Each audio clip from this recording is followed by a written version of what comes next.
Hi there. Many years ago I was a member of a church in South East London that had a wonderful minister who was also the chaplain of a mental health hospital that was nearby. And he used to go to the hospital to take a service with the nurses, doctors and patients all together first thing on a Sunday morning, and then he'd come to the church. And he often referred to things that he'd learned, experiences that he'd had as a chaplain. And one week he referred to something that had happened the week before.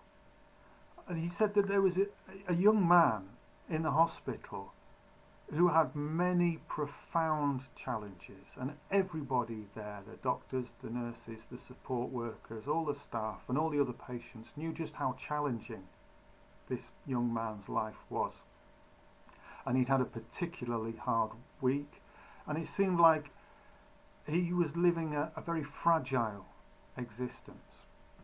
Well, one Sunday morning he came to the service supported by nurses and with everyone else there, and he asked if he could lead the Lord's Prayer.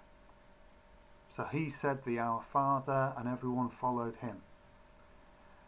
And the minister, when he was telling us about this, he said there wasn't a dry eye anywhere.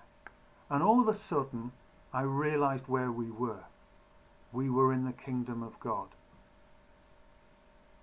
Well, that's a very moving, evocative example of how someone might conceptualise the kingdom of God.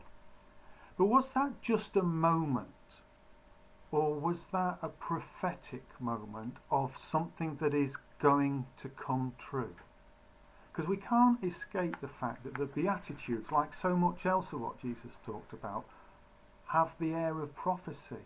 This is what's going to happen. And when he told that anecdote about the young man whose life was so hard, suddenly leading the prayer and everyone being moved by him and him being seen in a different light for a moment, I dare say it was this beatitude he had in mind. Blessed are the meek, for they will inherit the earth.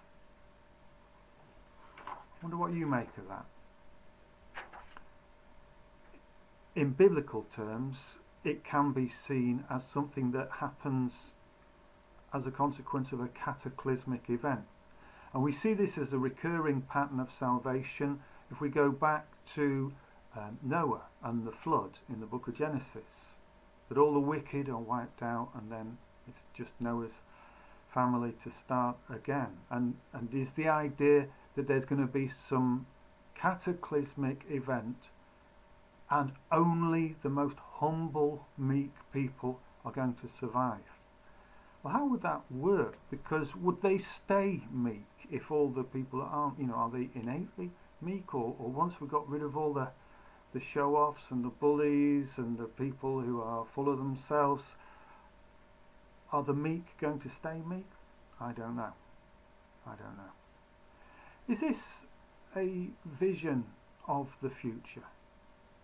Or is it something that we can bring in step by step?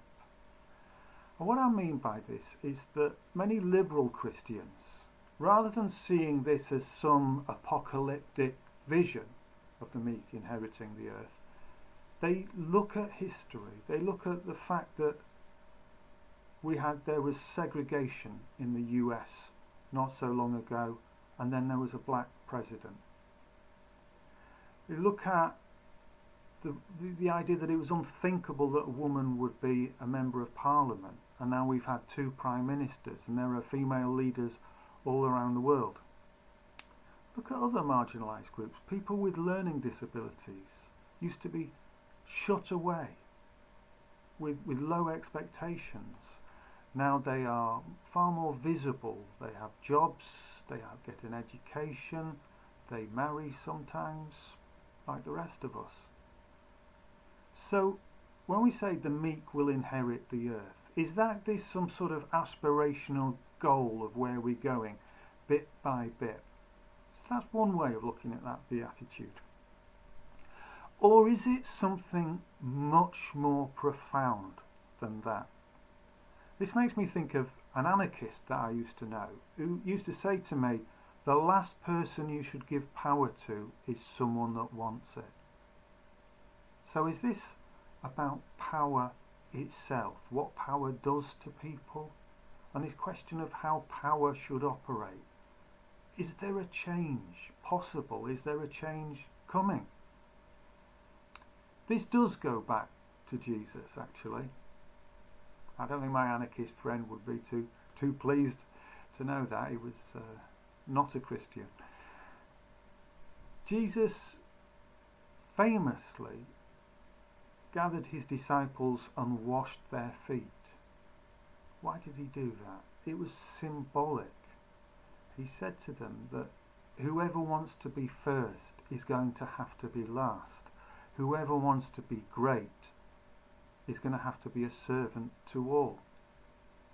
Now the context in many verses is when the disciples are talking about who's going to rule in the kingdom of God, because they anticipate having power, ruling over cities and countries even. And Jesus says, you've got that wrong.